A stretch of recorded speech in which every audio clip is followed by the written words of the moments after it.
Welcome to the channel. In this video, we've got a new tool, a borrowed tool, a new camera, a new learned skill, and our viewer showcase is back for another round. Here's a little bit of a look at the madness.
So here's all the pieces that we've been making. You saw Mitch assembling them in the video, and since that video, actually, we got the other piece made. This is the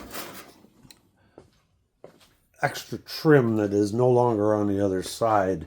You can see that folded lip where the quarter panel comes over, and the nice thing about that is it was a flat piece, so we were able to make a copy off of that will get welded into the other side to simulate the edge of that quarter panel, and of course that will be getting welded to the quarter panel. This was the I gotta give props to Princess Auto. The reviews were quite good on this little tool, and the shrinker and the stretcher, they did the job what we needed to do anyways. And friends of ours that we've been swapping tools and car parts for many years. They allowed us to use their sheet metal brakes so that we could create these L brackets to start with. And you can see all the number of crimp marks that are in it that it takes to get these contours and that. And I gotta say, excuse me, it works very well. So when it's all assembled, I was going to put it together so you could see it, but that'll probably hopefully be installed maybe by the next video anyways. But this part here is almost a full inch in from where it should be based on the relationship to the other side. So that we still have to build this backing piece that goes here. But once this piece is built, we can start cutting all this out, and then we'll have this post back to where it's supposed to be. And we will have to put the door back on to make sure that the relationship to it is still in a good place. We also got the brackets that secure the bottom of the back seat. And that's the bracket for the motor and hydraulic pump for the convertible top. We discussed whether it was put on crooked by the factory originally, but then we thought maybe there was a chance that was intentionally put in on an angle so that the hydraulic reservoir wouldn't run dry. which makes sense actually to us. And the other thing we got installed is the center bracket that holds down the spare tire. And of course, This was different in the convertible versus the sedan. We also got to start on the other armadillo cut, and that one needs just a little bit more shaping, but it's very close to finished, and shouldn't be too much longer, and this one will all be finished up as well. And now that we've got that shrinker stretcher, it's going to be a lot easier for us to make these corner pieces and replace all this corroded metal that's in here. So that's kind of what we've been up to. It doesn't seem like a whole lot, but some of these things take a little time. We spent a day practicing on the shrinker stretcher to get an idea how it worked, and because none of us had ever used one before.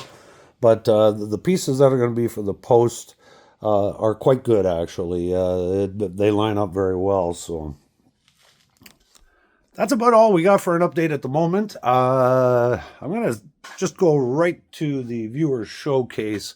And, oh yeah, I did say something about a camera at the beginning, didn't I? As well as I will insert a quick clip of our friend's break just so you can see. But we have the Ring camera system for security around the house, and we have a couple of those in the garage that are actually... a lot of the video that you see is just done on these cameras, because the nice thing about them is they're motion activated, so we don't have to keep setting them up, and as well it stores the files, so we just have to access them off the drive. But the nice thing about this one is, as you saw in that little music clip, we can just put it wherever we want, wherever we're working, and you get a little different angle. So we're hoping to have a little more, because I got to admit, it's a bit of a pain to always be setting up your phone and a tripod, and then you've got to have power going to it so it doesn't run dead. The other camera we have is a Sony Handycam, and no offense to Sony, but it's kind of a piece of junk. But these work. These really do work. So the viewer showcase this week is Al's 71 Camaro. Al's from St. Catharines, Ontario. And it's a beautiful car. I can verify that because I've seen the car in person. And here's a look at Al's car.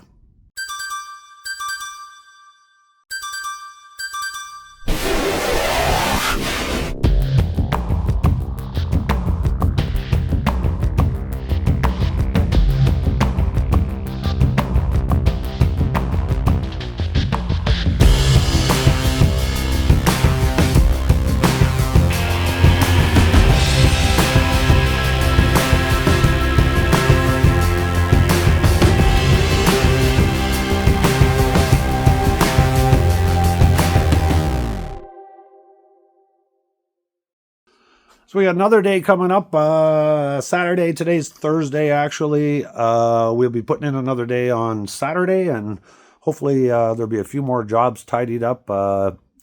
We are going to be putting this car all back together one more time. We're doing a final shim check on all the body mounts, because they do require a little bit of adjustment. So we're going to throw the front clip back on again and throw the doors back on the car. We need to check that B-pillar anyways, but we've got a bit of a session in order to do that. It does take time, but we just want to ensure that everything aligns properly before we make our final commitment.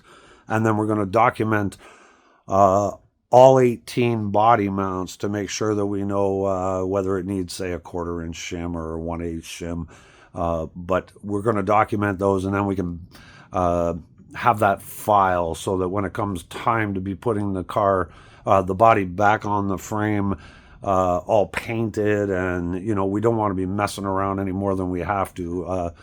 If we have the settings already, it's a lot simpler and, of course, a lot less detrimental to the body. So I can't thank everyone enough for watching. We're going to have more days on this. I'd like to see a car. I'm sure you guys would like to see a car. This has been a very long project and a very difficult project.